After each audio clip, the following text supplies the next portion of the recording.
የህወሓት መስራቾች ደርግ በትረ ስልጣኑ ከጨበጠ በኋላና ዓላማውን በግርድፍም ቢሆን በማስተዋወቅ ላይ ያለ ቀደም ብለው በፊውዳሉ ስርዓት ላይ ይዘውት የነበረውን ጥላቻና የፋኖነት አቋማቸውን ቀጠሉ። አንዳንድ የወያኔ መስራች አባላት ደርግ በትግራይ ተወላጆች ላይ ጥላቻ እንደነበረውና የትግራይን ህዝብ ተስፋ የሚያጨልም መሆኑን በግምገማ ከደረስንበት በኋላ መሳሪያ አንስተን ጫካ ገባን ሲሉ ይደመጣሉ፣ ይጽፋሉ። ለዚህ አባባላቸውም ከጀብሃ ጋር ተመሳጥረው የአዲስ አበባ ማዘጋጃ ቤትንና ዋቢ ሸበሌን ሆቴል በፈንጂ ያጋዩትና በሰው ሕይወትና በንብረት ላይ ጉዳት ያደረሱትን እነ መለስ ተክሌን፣ ግደይ ገብረዋህድና ረዘነ ኪዳኔን መግደሉን በዋቢነት ይጠቅሳሉ። እነዚህ ወጣቶች የተገደሉት የህወሓት መስራች አባላት ከዩኒቨርሲቲ ሸሽተው በመሄድ የመሳሪያ ትግል ለማካሄድ የሻዕቢያን እርዳታ ፍለጋ ወደ ኤርትራ ከሄዱ በኋላ መጋቢት 1967 ነበር። የተገደሉትም በፈጸሙት የወንጀል ድርጊት እንጂ በሺህ ከሚቆጠር የትግራይ ተወላጆች መካከል ተመርጠውም አልነበረም። ለነገሩማ እነዚህ ወጣቶች ለደርግ ጸጥታ ኃይሎች የጠቆሟቸው በፖለቲካ አቋም ልዩነት የነበራቸው የትግራይ ተወላጆች መሆናቸውም ይታወቃል። ውድ ተከታታዮቻችን በዛሬው ዝግጅታችን የምናቀርብላችሁ አብዮቱና ትዝታዬ በሚል ርዕስ ሌተና ኮሎኔል ፍስሐ ደስታ ካዘጋጁት ጽሑፍ ይሆናል። የምናልብላችሁ ጽሑፍ ሐሳቡ በሙሉ የጸሐፊው መሆኑን በአክብሮት እንገልጻለን። አቀራረባችን ወቅቱን ጠብቆ መቅረብ ያለበትን ታሪክ ተከታታዮቻችን እንዲያውቁት ለማድረግ ስለሆነ በጥሞና እንድትከታተሉን እንጠይቃለን። ሰብስክራይብ በማድረግ ቤተሰብ ይሁኑ።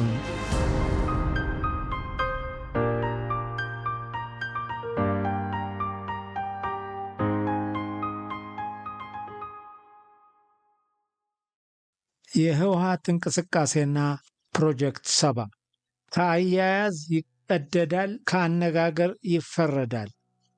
የአበው አነጋገር ነው። ዓለም እያንዳንዱ ሰው የሚተውንባት መድረክ ነች። የእኔ ግን አሳዛኙ ክፍል ነው።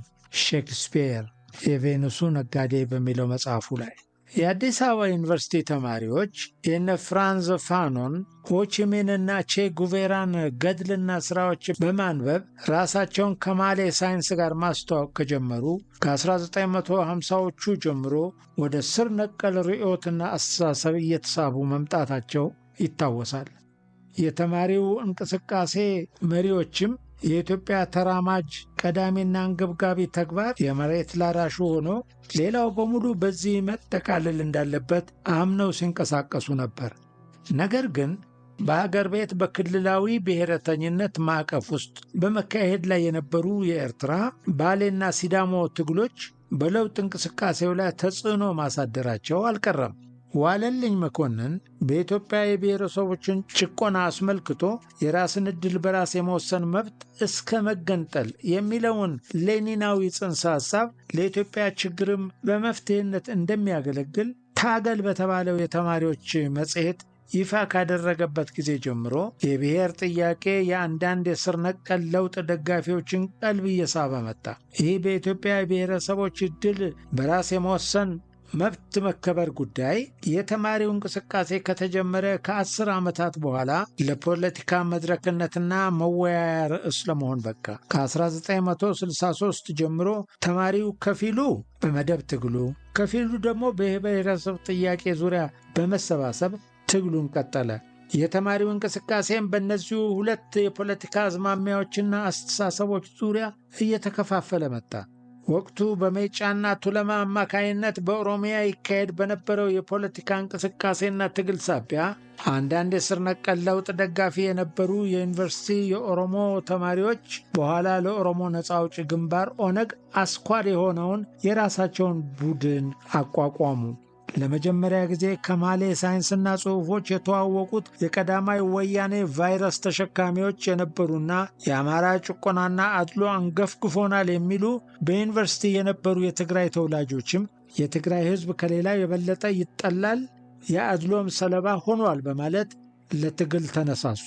የኢትዮጵያ ሕዝቦች ቀዳሚና አንገብጋቢ ችግር የመደብ ሳይሆን የብሔር ጥያቄ ነው የሚል አቋምም ይዘው በ1964 ማኅበር ገስገስቲ ብሔረ ትግራይ ወይም ማገብት የሚል ማህበር አቋቋሙ። በህቡዕም መንቀሳቀስ ጀመሩ። እነዚህ የማገብት መስራቾች የትግራይ ህዝብ ከሌላው ብሔረሰብ የበለጠ ተጨቁኗል የሚል ስሞታ ያስተጋቡ እንጂ በ1966 ህዝባዊ አመፅ ዋዜማ ከአዲስ አበባ ዩኒቨርሲቲ ተማሪዎች መካከል 50 ከመቶ የአማራ ብሔረሰብ ተወላጆች እና 25 ከመቶውን የትግራይ የኤርትራን ጨምሮ ተወላጆችን ሲይዙ የኦሮሞ ተወላጆች ግን ከ10 በመቶ የማይበልጡ ነበሩ። ይህ ከህዝብ ብዛት አንጻር በመቶኛ ሲሰላ አነስተኛ ውክልና የነበራቸው የኦሮሞ ተወላጆች መሆናቸውን ነው የሚያረጋግጠው። በ1960ዎቹ የወጣው የመንግስት የህዝብ ቆጠራ ውጤት የትግራይ ህዝብ 1.5 ሚሊዮን መሆኑን ይገልጻል። ይህ አሃዝ የአማራ መንግስት የትግራይን ህዝብ ቁጥር ለማሳነስ የተጠቀመበት ነው በማለት አንዳንድ የነቁ የክልሉ ተወላጆች ሲቃወሙት ነበር።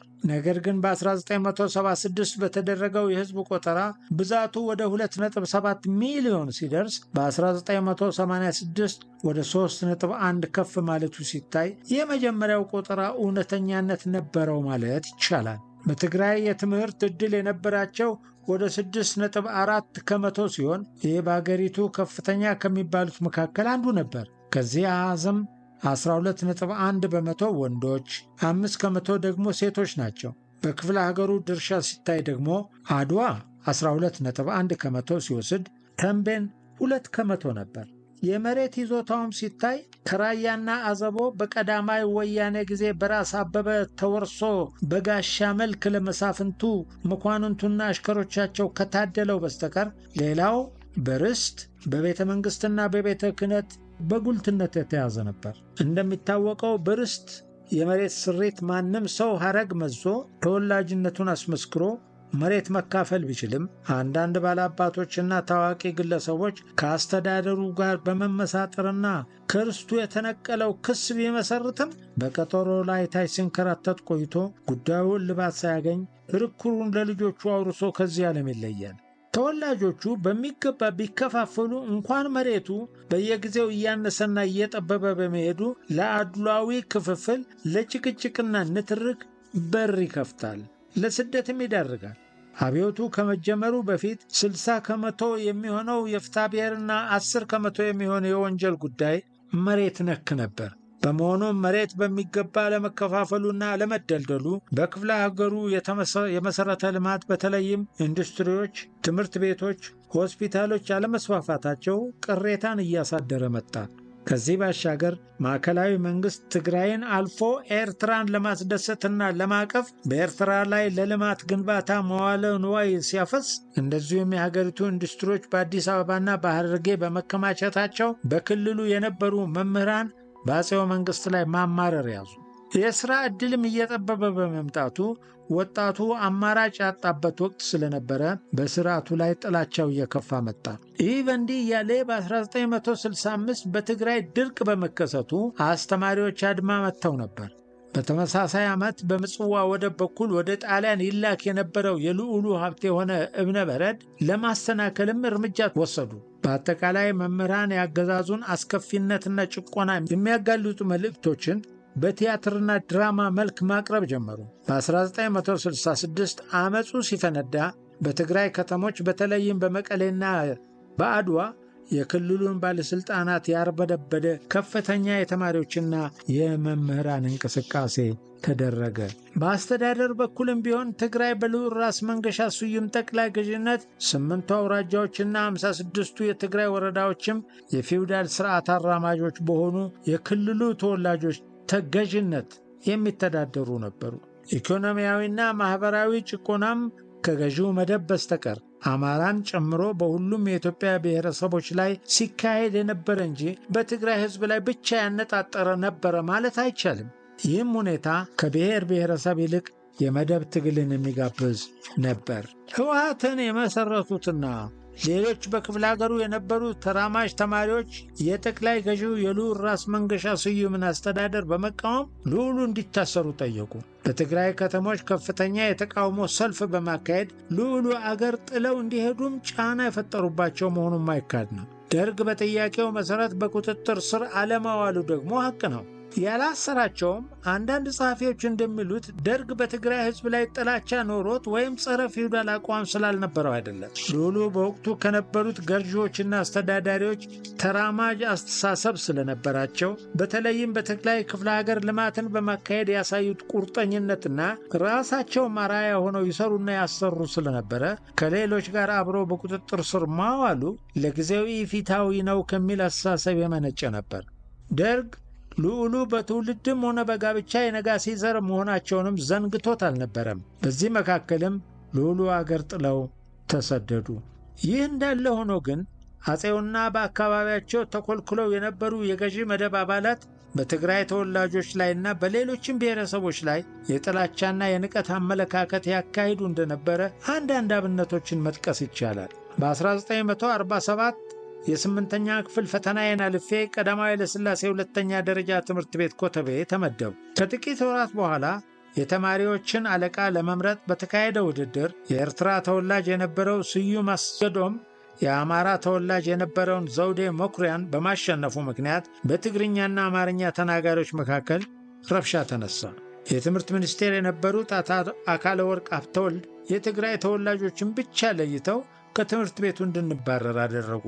ጉዳዩ ሳይጣራ ከ2 ወራት መንከራተት በኋላ ንጉሡ ዘንድ እንድንቀርብ ተደረገ። በወቅቱ ስለተፈጠረው ሁኔታና ስለ ብጥብጡ መነሻ ተማሪዎች ለማስረዳት ሲሞክሩ ግን ንጉሡ በአስረጆች ላይ የስድብ ናዳ ያወርዱባቸው ጀመር። በዚያን ጊዜ የ14 ዓመት ልጅና ከተማሪዎቹ መካከልም በዕድሜ ትንሹ ስለነበርኩ ንጉሡ በድንገት የት ነው አገርህ ብለው ይጠይቁኛል። እኔም ጥያቄያቸው ስሜቴን ስለነካውና እንግልቱም በስቶብኝ ስለነበረ መከረኛው ትግሬ ስል መለስኩላቸው። ከየትም ለቃቅመን ያመጣናቸው እንድትማሩ ብለን ነው እንጂ አድማ ልትሰሩ አይደለም፣ ድሃ ሁላ ብለው ሁላችንንም ሰደቡን። እኔንም ቀጫጫ፣ አንቺን ብሎ ደግሞ አድማ ሰሪ በማለት ካባረሩኝ በኋላ ለአንድ ሳምንት በጊዜው የንጉሡ እልፍኝ አስከልካይ በነበሩት በኮሎኔል በኋላ ብርጋዴር ጀነራል መኮንን ደነቀ ቤት ታስሬ የተለቀቁ። ከ2 ወራት እንግልት በኋላም ጉዳያችን በሚገባ ሳይጣራ ሌላው ወገን በጠቆመው ብቻ 15 ተማሪዎች እስከ መጨረሻው ከትምህርት እንዲታገዱ ወሰኑ። እዚሁ አዲስ አበባ እንዳይቀሩም መንግሥት ራሱ በየትውልድ ቦታቸው አደረሳቸው። የተቀረነው ደግሞ ከ5 እስከ 25 ጅራፍ እየተገረፍን እንድንመለስ ንጉሣዊ ፍርድ ተላለፈብን። ይህ በዘር ጥላቻ ላይ የተመሠረተ ፍትሕ ጨቅላ አእምሮዬ መዝግቦት ያለፈ ጉዳይ ነው። የክብር ዘበኛን ጦር ለማሟላት አዳዲስ ወታደሮች እንዲቀጠሩና እንዲሰለጥኑ በመፈቀዱ በምልመላው ወቅት ተማሪዎች እንዳይቀጠሩ የሚል የበላይ አካል ትዕዛዝ ተላልፎም ነበር። ከቀጣሪዎቹ አንዱ ስለነበርኩ መመሪያውን አይቼ በወቅቱ የገዢው መደብ ፖሊሲ ምን እንደነበረ በግልጽ ለመረዳት ችያለሁ። ጠቅላይ ሚኒስትር አክሊሉ ሀብተወልድ በፖሊስ ሰራዊት የፈጥኖ ደራሽ አዛዥ የነበሩት ብርጋዴር ጀነራል ታደሰ ብሩ የኦሮሞ ተወላጅ ስላልመሰሏቸው የኦሮሞ ብሔረሰብ ተወላጆችን በፈጥኖ ደራሽ ውስጥ እንዳይቀጠሩ ማስጠንቀቂያ ይሰጧቸዋል። በዚህ የተነሳም ጀነራል ታደሰ ብሩም የሜጫነቱ ለማህበር በማቋቋም የኦሮሞን መብት ለማስከበር ትግል ጀመሩ። የነበረው ስርዓት ባሳደረባቸው ተጽዕኖም አንዳንድ የብሔረሰቡ ተወላጆች ስማቸውን እስከ መለወጥ እንደደረሱ የቅርብ ጊዜ ትዝታ ነው። ይህ ግን የንጉሡና የባለሥልጣኑ የከፋፍለ ግዛ ፖሊሲያቸው አካል እንጂ የሰፊው የአማራ ብሔረሰብ ፍላጎትም ዓላማም አልነበረም። የህወሓት መስራቾች ደርግ በትረ ሥልጣኑን ከጨበጠ በኋላና ዓላማውን በግርድፍም ቢሆን በማስተዋወቅ ላይ ያለ ቀደም ብለው በፊውዳሉ ሥርዓት ላይ ይዘውት የነበረውን ጥላቻና የፋኖነት አቋማቸውን ቀጠሉ። አንዳንድ የወያኔ መስራች አባላት ደርግ በትግራይ ተወላጆች ላይ ጥላቻ እንደነበረውና የትግራይን ሕዝብ ተስፋ የሚያጨልም መሆኑን በግምገማ ከደረስንበት በኋላ መሳሪያ አንስተን ጫካ ገባን ሲሉ ይደመጣሉ፣ ይጽፋሉ። ለዚህ አባባላቸውም ከጀብሃ ጋር ተመሳጥረው የአዲስ አበባ ማዘጋጃ ቤትንና ዋቢ ሸበሌን ሆቴል በፈንጂ ያጋዩትና በሰው ሕይወትና በንብረት ላይ ጉዳት ያደረሱትን እነ መለስ ተክሌን፣ ግደይ ገብረ ዋህድና ረዘነ ኪዳኔን መግደሉን በዋቢነት ይጠቅሳሉ። እነዚህ ወጣቶች የተገደሉት የህወሓት መስራች አባላት ከዩኒቨርሲቲ ሸሽተው በመሄድ የመሳሪያ ትግል ለማካሄድ የሻዕቢያን እርዳታ ፍለጋ ወደ ኤርትራ ከሄዱ በኋላ መጋቢት 1967 ነበር። የተገደሉትም በፈጸሙት የወንጀል ድርጊት እንጂ በሺህ ከሚቆጠር የትግራይ ተወላጆች መካከል ተመርጠውም አልነበረም። ለነገሩማ እነዚህ ወጣቶች ለደርግ ጸጥታ ኃይሎች የጠቆሟቸው በፖለቲካ አቋም ልዩነት የነበራቸው የትግራይ ተወላጆች መሆናቸውም ይታወቃል። የጊዜያዊ ወታደራዊ አስተዳደር ደርግ በትረ መንግስቱን እንደጨበጠ ዋናውና ቀዳሚ ተግባሩን ትኩረቱ በየካቲቱ ህዝባዊ አመፅ ተነስተው ለነበሩ ህዝባዊ ጥያቄዎች ምላሽ መስጠትና ራስን ከጸረ አብዮተኞችና አድሃሪዎች መከላከል ነበር። በአባላቱ ስብጥርና በወቅቱ በነበረው ተጨባጭ ሁኔታም በዘር ላይ የተመሠረተ ጥላቻ ለማካሄድ የሚታሰብም አልነበረም። ይልቁንም የትግራይ መሬት ለዘመናት ጥቅም ላይ ባለው መዋሉ የአፈሩ ለምነት የተሟጠጠ ደኑም የተራቆተ ነበር። ከ1880ዎቹ ጀምሮ ከ17 ባላላናነሰ ጊዜ ክልሉ ድርቅና ረሃብ አስተናግዷል። በአካባቢው ከተካሄዱ ግጭቶችና ጦርነቶች ጋር ተዳምሮ የትግራይ ህዝብ ለከፋ ድህነት በመዳረጉ ደርግ ለትግራይና ለወሎ የመለሶ ማቋቋም ተግባር ለማካሄድ አቅዶ ተነሳስቶም ነበረ። ቀደም ሲል በምግብ ለሥራ ፕሮግራም ተጀምረው የነበሩ የአፈር ጥበቃና የደን ተከላ ሥራ በዓለም ባንክ እርዳታና ብድር $28 ሚሊዮን ወጥቶበት በሽሬ የገበሬዎች ማስፈር ፕሮግራም የተካሄደ የልማት ፕሮጀክት የዕጣን ልማት ሥራ ተጠናክሮ የሚቀጥልበት ተደጋጋሚ ድርቅ በሚያጠቃው በደቡብ ትግራይ በራያና አዘቦ ማለት ነው የ40 ሚሊዮን የግድብ ሥራ፣ ከሰቆጣ አድዋ የሚወስደው መንገድ ሥራ፣ የአክሱም ከተማ የመጠጥ ውሃ ቁፋሮና የቧንቧ መዘርጋት ሥራ፣ የመቀሌና የአክሱም አውሮፕላን ማረፊያ የማስፋፋት ሥራ በእቅድ ተይዞ በጀትም ተመድቦላቸው ነበር። የእርሻውን ክፍለ ኢኮኖሚ ለማሻሻልና የልማት ሥራውን ለማፋጠንና ለማመቻቸት የእርሻ ምሁር የነበሩትን ዶክተር ኃይለ ሥላሴ በላይን ደርግ በዋና አስተዳዳሪነት ሾማቸው። ለ8 አውራጃዎችም የመጀመሪያና የሁለተኛ ዲግሪ የነበራቸው ምሁራን ሲመደቡ በተለያየ ሙያ የሰለጠኑና በአካባቢው ከነበሩ ምሁራን የተመረጡ ግለሰቦችም በወረዳ አስተዳዳሪነት ተሾሙ። የክፍለ ሀገሩ ዋና አስተዳዳሪ 6 የአውራጃ የ56ቱ ወረዳ አስተዳዳሪዎች የትግራይ ተወላጆች ነበሩ። ሆኖም ተጀምረው የነበሩ የግንባታና የልማት ሥራዎች በጀብሃና በወያኔ እርምጃዎች ሥራቸው ተደናቀፈ። የተሃዱ የልማት ድርጅትም ግንባታ በጀብሃ ወንበዴዎች ፈረሰ፣ ንብረቱም ተዘረፈ። ሌላው ቀርቶ አዲስ የልማት ሥራ ማካሄድ ይቅርና በክልሉ የነበሩ መሠረተ ልማቶች የወያኔ ፈንጂ ሰለባዎች ሆኑ። ባንኮች፣ ትምህርት ቤቶችና ክሊኒኮችም ተዘረፉ። የወያኔ መስራች አባላት በተለይም በአዲስ አበባ ዩኒቨርሲቲ ይማሩ የነበሩት ቀደም ሲል በትግራይና በአዲስ አበባ ማኅበረ ገስገስቲ ብሔረ ትግራይ ወይም ማገብት አቋቁመን ስንንቀሳቀስ ቆይተን መሳሪያ አንስተን ደደብ ይገባን ይላሉ። ነገር ግን ይህንን ድርጅት የመሰረቱት በኋላ ላይ የትግራይ ነፃ አውጪ ድርጅት ብለው ይንቀሳቀሱ የነበሩትና በህወሓት የተመቱት እነ ዮሐንስ ተክለ ሃይማኖትና በደርግ የተገደሉት መለስ ተክሌና ግደይ ገብረ ዋህድ እንደነበሩ የሚናገሩ አሉ። የወያኔ መስራቾችን ደደቢት ያገኛቸው የትምህርት ቤት መዘጋት ያገናኛቸው የትምህርት ቤት መዘጋት ነው። ደርግ የእድገት በህብረት ዘመቻ ለማወጅ በዝግጅት ላይ መሆኑን በማወቅ ከዘመቻው ሸሽተው በየትውልድ ቦታቸው ተደብቀው የቆዩ ናቸው። ዘመቻውን ስላልተሳተፉም ትምህርት ቤት ተመልሶ ለመግባት እድል እንደማይኖራቸውና በክልሉ ቢቆይም ስራ የማግኘት እድላቸው የመነመነ ከመሆኑ በላይ ውሎ አድሮ ችግር እንደሚያስከትላባቸው ተገነዘቡ። የነበራቸው አማራጭ አንድም አገር ጥሎ መሰደድ አለያም ራሳቸውን ለማዳን ጫካ መግባት ስለነበረ ሁለተኛውን አማራጭ ያዙ። ለእንቅስቃሴያቸው ድጋፍና እርዳታን ለማግኘትም በኤርትራ ይንቀሳቀሱ ከነበሩ ድርጅቶች መካከል ትግርኛ ተናጋሪና በክርስትና ሃይማኖት ተከታዮች ይመራ ከነበረው ከሻዕቢያ ጋር ለመገናኘት ወደ ኤርትራ አቀኑ። እነዚህ ወደ ኤርትራ ያቀኑት የኤርትራ ጥያቄ እንደ ሌሎቹ የብሔር ብሔረሰብ ጥያቄ ሳይሆን የቅኝ ግዛት ጥያቄ ስለመሆኑ ሻዕቢያ ያቀረበላቸውን ቅድመ ሁኔታ አምነው ለዚህ እንደሚታገሉ ቃል ገቡ። በወቅቱ የያዙት ግንዛቤ የተትረፈረፈ ሀብት ባለቤቷ ኤርትራ በኢንዱስትሪ ለበለጸገችው ኢትዮጵያ የጥሬ ዕቃና የርካሽ ጉልበት አቅራቢ የሸቀጥ ማራገፊያ እንድትሆን በቅኝ ተገዥነት ተይዛለች የሚል አንድምታ ያለው ነው። በወቅቱ ህወሓቶች ታሪክ ባለማወቅ በስሜታዊነት ተገፋፍተው የወሰዱት አቋም እንደነበረ የተሳሳተ መሆኑን ጅብ ከሄደ ውሻ ጮኸ እንዲሉ የህወሓት አመራር አባላት ደጋግመው ሲናገሩ ተደምጠዋል። አቋማችን የተሳሳተ ነበረ የሚባለው በሺህ የሚቆጠሩ ኢትዮጵያውያን ኤርትራውያንን ላለማስገንጠል በሺዎች የሚቆጠሩ የትግራይ ወጣቶችም ለዚህ ለተሳሳተ ግንዛቤ ህይወታቸውን ከገበሩና ኤርትራ ከተገነጠለች በኋላ ነው። ከስልጠና በኋላ ሲመለሱ ሙሴና ኪዳኔ ጃማይካ የተባሉ የሻዕቢያ አባላትም ከቡድኑ ጋር ተቀላቅለው መጡ። ሙሴ የመጀመሪያው የጦር አዛዥ ሆኖ ሲሰራ ከቆየ በኋላ ዛሬ በህወሓቶች መካከል ከፍተኛ ውዝግብ ባስከተለ ሁኔታ ተገደለ።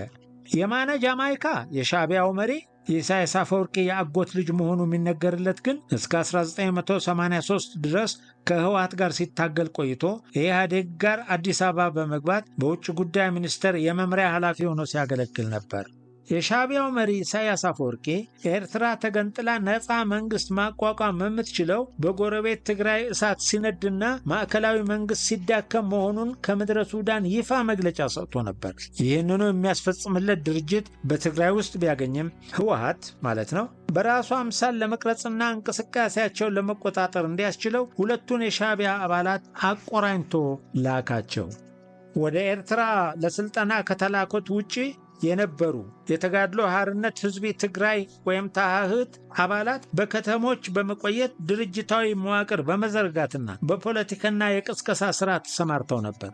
እነዚህ በትግራይ ብሔረተኝነት ላይ ተመስርተው ቅስቀሳ ያካሄዱ የነበሩ አባላትም አማራው በትግራይ ህዝብ ላይ ከሌላው ኢትዮጵያ በከፋ መልኩ ጭቆና እያደረሰበት ነው፣ የአማራው ንጉሥ አጼ ምኒልክ የትግራዩን አጼ ዮሐንስ ዘውድ አላግባብ ነጥቋል በማለት በሁለት ፊውዳል ነገስታት መካከል ይካሄድ የነበረውን የከፋፍለ ግዛ ፖሊሲና የስልጣን ሽኩቻ በህዝቡ ዘንድ የፈጠረውን ቅራኔና ጥላቻ መደባዊ አንድነት በመፍጠር በማለዘብ ፈንታ በተቃራኒው የፊውዳሉ ስርዓት ጥሎት ያለፈውን አሻራ በማጦዝና በማብጠልጠል ለጠባብ ዓላማቸው መቀስቀሻ አደረጉት። ትንሽ ቆየት ብለውም የትግራይ ጉዳይ የቅኝ ግዛት ጥያቄ ነው ለማሰኘትና ከኤርትራ ጋር ለማመሳሰል አጼ ዮሐንስና ራስ አሉላ አልሰሙም እንጂ ኢትዮጵያ የምትባል የተፈጠረችው ከዛሬ 100 ዓመት በፊት ምኒልክና የአማራ ገዢ መደብ የተለያዩ ብሔረሰቦችን በመጨፍለቅ በተከተሉት የተስፋፊነት ፖሊሲ ነው በማለት የህዝቡን የኢትዮጵያዊነት ስሜት ለማስፋቅም ጥረት አድርገው ነበር። የደቡብ ትግራይ ህዝብ በአካባቢው የነበሩ ገዢዎቹና ማዕከላዊ መንግስታት ባደረሰበት የአስተዳደር በደልና ግፍ አምጾ የተነሳበትን ቀዳማዊ ወያኔ የመካከለኛውና ምዕራብ ትግራይ ደጃዝማቾችና ፊውዳሎች በኃይል መጨፍለቃቸውን ወደ ጎን በመተው አፄ ኃይለ ሥላሴና አማራው ህዝብ በቦምብ ደበደቡት፣ ቤት ንብረቱና ሚስቱን ሳይቀር ቀሙት የሚለውን በማጉላት አማራ የትግራይ ህዝብ ደመኛ ጠላት ስለሆነ ከእነርሱ ጋር ፈጽሞ መኖር አይቻልም የሚል ፕሮፓጋንዳቸውን በሰፊው ተያያዙት።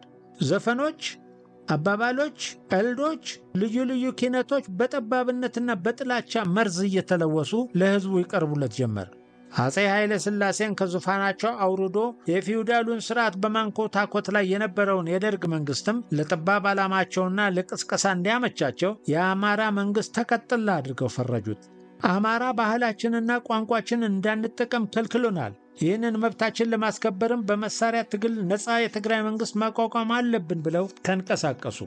ከ1967 እስከ 1969 ድረስ በክፍለ ሀገሩ ተነቃናቂ የደርግ አባል ሆኜ ከቦታ ቦታ በመዘዋወር ህዝቡን እየሰበሰብኩ ስለ ደርግ መንግስትና ስለ አብዮቱ ዓላማ በትግርኛ ቋንቋ በማስረዳበት ጊዜ በህዝቡ ዘንድ ከፍተኛ ተቀባይነት እያገኘው መጣው።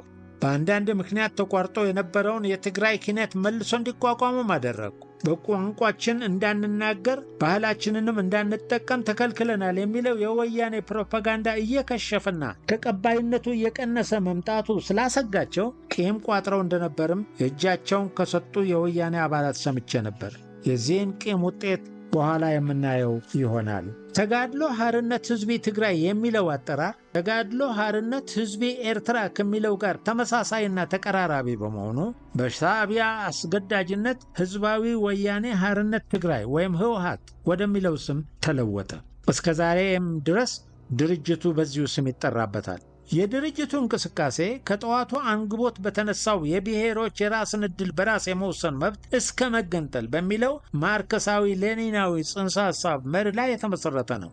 እንደሚታወቀው እንደ አውሮፓ አቆጣጠር በ1919 እየተበራከቱ የመጡ የብሔራዊ ነጻነት እንቅስቃሴዎችን የሚመሩ አክራሪ ብሔረተኞች ህዝቦችን ከሚያስተሳስሯቸው የጋራ ኢኮኖሚያዊ ጥቅሞችና ስነ ልቦናዊ አንድነት ይልቅ ለሚነጣጥሏቸው ለቋንቋና ለባህል ልዩነት ከፍተኛ ግምት በመስጠት በከፍተኛ ደረጃ መንቀሳቀስ ያዙ። በወቅቱ ከነበሩት ፖለቲከኞችና ምሁራን መካከልም ቭላዲሚር ኤች ሌኒን የብሔሮችን የራስ ዕድል በራስ የመወሰን መብት እስከ መገንጠል ድረስ በሚል መርህ ተገንጥሎ ነፃና ሉዓላዊ መንግሥት ማቋቋም የሚለውን መርህ በአማራጭ መፍትሄነት አቀረበ። ይህ ጽንሰ ሐሳብ ቀደምት ኮሚኒስቶችን የከፋፈለውን ያህል በእኛ ሀገርም የግራውን ኃይል በመከፋፈል ወጣቱን ትውልድ ለእርስ በርስ መጨፋጨፍና መገዳደል ዳርጎታል። ሌኒንም ሆነ በቦልሽቪክ ፓርቲውና በሩሲያ የነበሩ ብሔረተኞች በዚሁ ሳቢያ ኮሚኒስታዊ አብዮትን እንዲያቀጣጥሉ ረዳቸው። በአጭሩ በሩሲያ ለቦልሽቪኮች፣ በአውሮፓ ደግሞ ለኮሚኒስቶች ወደ ሥልጣን መረማመጃነት እንደ ስልት ነበር የተጠቀሙበት። ለዚሁም ቦልሽቪኮች ሥልጣን እንደያዙ የብሔሮች የራስን ዕድል በራስ የመወሰን መብት መሠረት ነፃ መንግሥት የመቋቋም ጥያቄን ተቃወሙ። የህብረት ስምምነቱን ፈርመው የነበሩ ሪፐብሊኮች ምንም እንኳን በሕገ መንግሥቱ ሕጋዊ እኩልነትና ከህብረቱ የመገንጠል መብት አላቸው ተብሎ ተደንግጎ የነበረ ቢሆንም ስታሊን በ1917 ለብሔር የተሰጠውን የራስ ዕድል በራስ የመወሰን መብት ጊዜው ያለፈበት ነው በማለት የትውልድ አገሩን የጆርጂያን መብትና ጥያቄ ሳይቀበለው ቀረ። ጆርጂያን መብቷን ለማስከበር ያደረገችው እንቅስቃሴ በቀዩ ጦር ሰራዊት ተጨፍልቆ የህብረት ስምምነቱን እንድትፈርም ተደረገች። ከዚህ ሂደት የምንማረው የጽንሰ ሐሳቡ አመንጮች ራሳቸውም ከጥቅሙ ጉዳቱ በማመዘኑ ሥራ ላይ ሳያውሉት ለፕሮፓጋንዳ ብቻ እንደተጠቀሙበት ነው። የኢትዮጵያ ግራ ኃይል አካል የሆነው ህወሓትም ከ60 ዓመታት በኋላ ከትግራይ ሕዝብ ነባራዊና ህሊናዊ ሁኔታ ያልመነጨ የሀገሪቱን የመንግሥት እድገትና የአንድነት ታሪክ ተጨባጭ ሁኔታ ፈጽሞ ያላገናዘበና በስሜታዊነት የተመራ ይህንን ያረጀ መርህና ጽንሰ ሐሳብ ይዞ መሳሪያ አንስቶ ጫካ ገባ። የሀገር ምስረታ የተከናወነው በዋናነት በመሳፍንት በታላላቅ የሀገር መሪዎች አማካይነት አንድም በጦርነት አሊያም በዲፕሎማሲያዊ መንገድ ነው። ከታሪክ እንደተማርነው አብዛኞቹ ሀገራት የተመሰረቱት በመሳሪያና በደም ነው። የብሔር ማንነትን በእርስ በርስ ጦርነት፣ መስዋዕትነትና ሞት መጠናከሩ ደግሞ እውነት ነው። በግንባታው ሂደትም የሃይማኖት፣ የሥነ ጽሑፍ፣ የታሪክ ተመራማሪዎች፣ የኢኮኖሚ ጠበብቶችና ሌሎች የህብረተሰብ ክፍሎች የየራሳቸውን ገንቢ አስተዋጽኦ አበርክተዋል። ነገሥታት የተበታተኑ ግዛቶችን አንድ በማድረግ ጉልበተኛ መሳፍንትን በማስገበር የመንግሥት መስተዳደርን በመመስረትና በማጠናከር ግብር በማስከፈል የተማከለ የመከላከያ የጸጥታ ኃይሎችን በመቋቋም ሕዝቡ አንድ ቋንቋ እንዲናገር የአንድ ባህል ተከታይና የአንድ አይነት ታሪክ ባህል እንዲሆን በማድረግ ሀገራትን ገነቡ። ሀገራችን ኢትዮጵያም የተለያዩ ብሔረሰቦችን ያቀፈች የረዥም ዘመን የመንግስትነት ህልውና ታሪክ ያሳለፈችና በየጊዜው በተካሄዱ ጦርነቶች፣ የንግድ እንቅስቃሴዎችና የህዝብ ፍልሰት ምክንያት ባህላቸውንና እምነታቸውን የተወራረሱ ህዝቦች ያሉባት ናት። በዚሁ የዘመናት ሂደት የጎሳ ብሔረተኝነት እየጠፋና እየከሰመ ሀገረ ብሔራዊ ስሜት ወይም ኢትዮጵያዊ ብሔረተኝነት እያደገና እየዳበረ የመጣባት ሀገር ነች። ደደቢት በረሃ የገቡት የትግራይ ብሔረተኞች የትግራይን ህዝብ ስነ ልቦና ይማርካል፣ ለድርጅታችንም ድጋፍ ያስገኝልናል ያሉትን ሁሉ ቅስቀሳ ቢያካሂዱም በመጀመሪያ ደረጃ የኢትዮጵያ ታሪክ መሰረት ነኝ የሚለው በኢትዮጵያዊነትም የሚኮራው የትግራይ ህዝብ ከሌሎች ኢትዮጵያውያን ወንድሞቹ ተገንጥሎ የራሱን ነፃ መንግስት ለማቋቋም ፍላጎትም ዓላማም አልነበረውም። ሁለተኛ፣ የትግራይ ህዝብ በቀዳማዊ ወያኔ በሆነ በተለያየ ጊዜ በደረሰበት ግፍና በደል በተለይ የአማራው ገዢ መደብ ባቀመሰው ዱላና ቅጣት በመማረር የከፋ ጥላቻ ቢኖረውም ዳግም ጸጥታውና ሰላማዊ ህይወቱን የሚያደፈርስበት አካል ግን ለማስተናገድ ዝግጁ አልነበረም። በእነዚህ ሁለት መሰረታዊ ምክንያቶች የትግራይ ህዝብ ደደቢት በረሃ የገቡት ኮበሌዎች ለሚያራምዱት ዓላማና ለሚያካሂዱት ቅስቀሳ ጆሮውንና ድጋፉን ለመስጠት ዝግጁ አልነበረም። የእነዚህ ተማሪዎችና አስተማሪዎች ቅስቀሳ በመጠኑም ቢሆን በተለይ በሽሬ አካባቢ ተሰሚነት ማግኘት የቻለው ገሰሳ አየለ የተባለ የሽሬ ተወላጅና ባላባት የመሳሪያ ትግሉን ከነ ወንድሞቹ ከተቀላቀለ በኋላ ነበር። ገሰሳ አየለ በኃይለ ሥላሴ ዘመነ መንግስት የነበረውን አስተዳደር ተቃውሞ መሳሪያ አንግቦ ጫካ ገብቶ ዝናን ያተረፈ ሽፍታ ነበር። በመንግስት ምህረት ተሰጥቶት ከገባ በኋላም በክልሉ ህዝብ ተመርጦ በንጉሱ ፓርላማ የሽሬ እንደራሴ ሆኖ አገልግሏል። የጊዜያዊ አስተዳደር ደርግ ስልጣን እንደያዘም ደርግ ባቋቋመው የጊዜያዊ መማክርት ጉባኤ በትግራይ ክፍለ ሀገር ህዝብ ተወክሎ የጉባኤው አባል ሆኖ በማገልገል ላይ ነበር።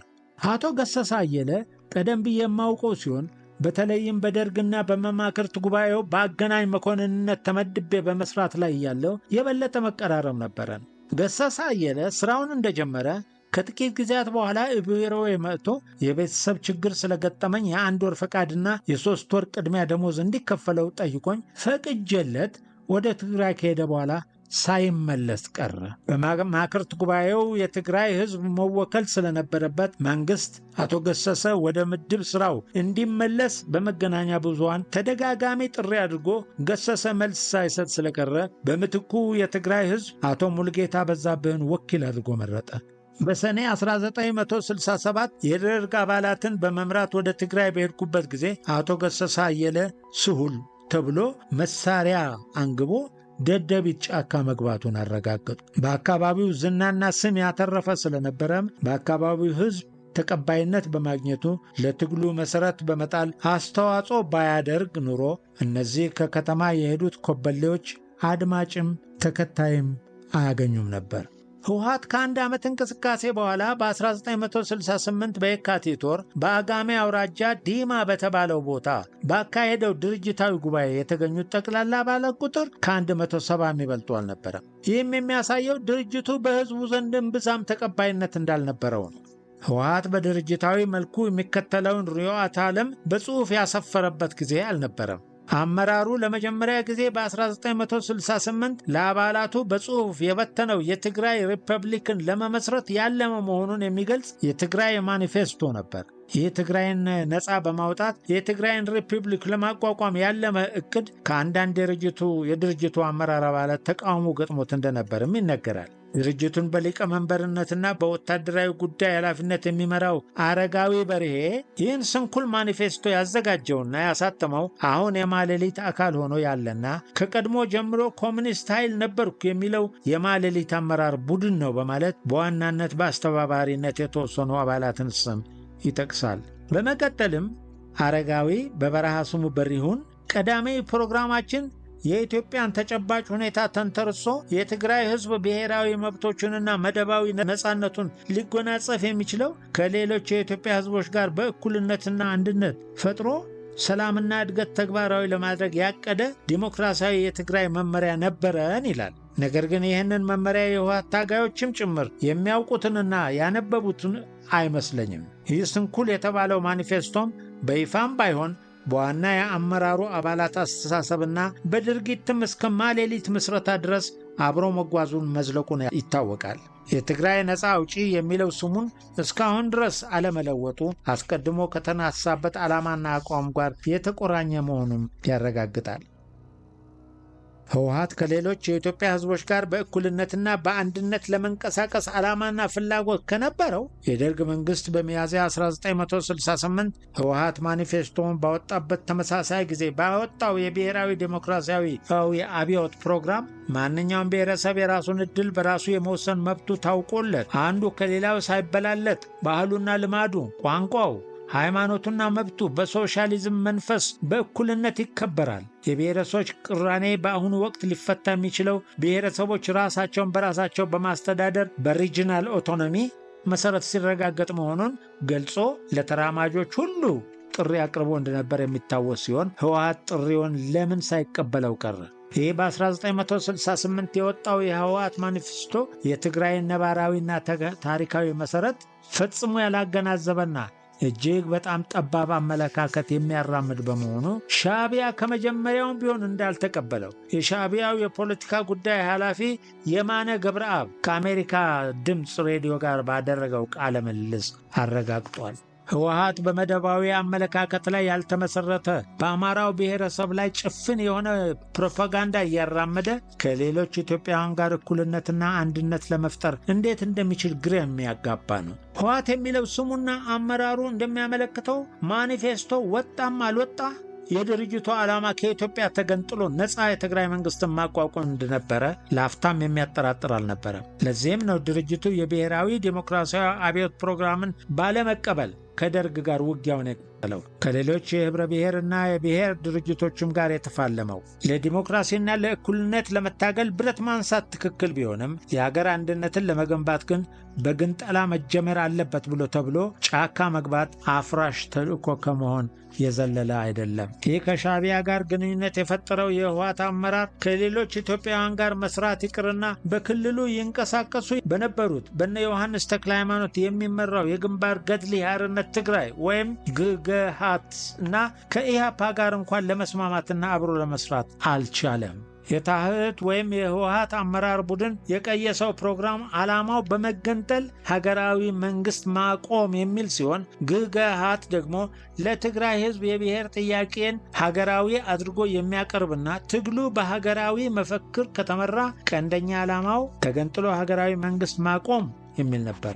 ሁለቱም ድርጅቶች የአቋም ልዩነት አልነበራቸውም። ነገር ግን ህወሓት፣ ጀብሃና ሻዕቢያ በትግራይ ውስጥ ለሚገኙ ተቀናቃኝ ድርጅቶች የሚሰጡት እርዳታ በከፍተኛ ደረጃ እያሳሰበው ስለመጣ ግገሃትን በጠባብ ብሔረተኝነት ይወነጅለው ገባ።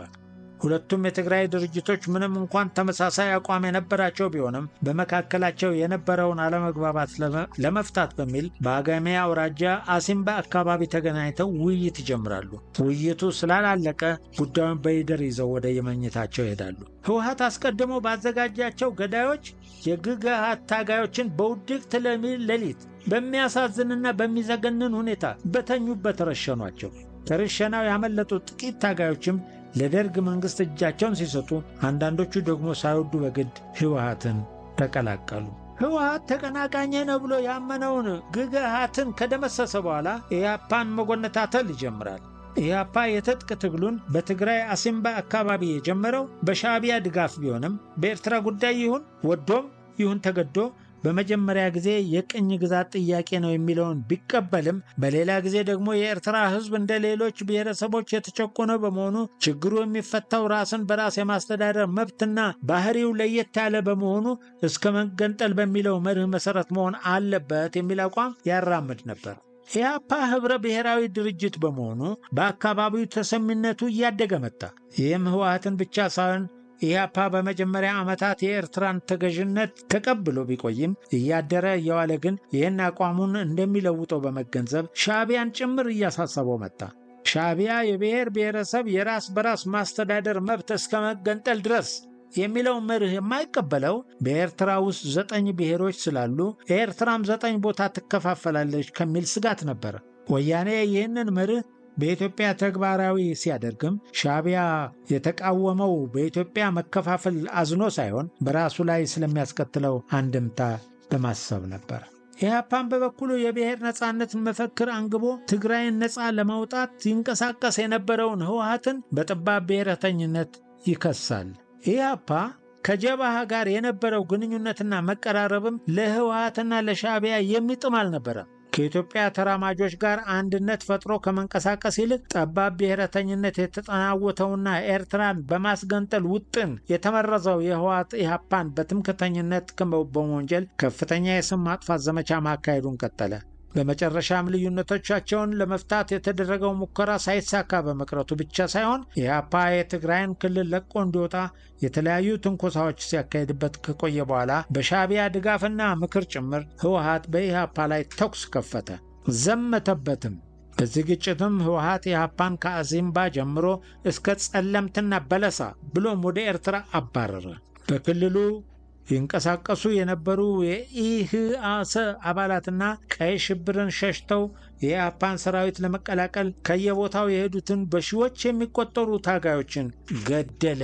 የትግራይ ክልልን ከሌሎች ድርጅቶች በማጽዳትም ያለ ተቀናቃኝ ብቸኛ ድርጅትና የሻዕቢያ ዋና አጋር ሆኖ ብቅ አለ። በማረሚያ ቤት ያገኘኋቸው የህወሓት የቀድሞ ታጋዮች ህወሓት በዚህ ዘመቻ ላይ በሺዎች የሚቆጠሩ የኢህአፓ ወጣቶችና ገበሬዎችን እንደገደለ ይገልጻሉ። ሻዕቢያም በህወሓት ድጋፍ ጭምር በኤርትራ ይነቃነቅ በነበረውና አንጋፋው የነጻ አውጪ ድርጅት ጀብሃ ላይ ውጊያ ከፍቶ ብዙዎችን ሲደመስስ የተረፉትም ወደ 5000 የሚሆኑ ሱዳን ሸሽተው በመግባት መሳሪያቸውን አስረከቡ። ልክ እንደ ህወሓት ሻዕቢያም በኤርትራ ብቸኛው ድርጅት ሆነ።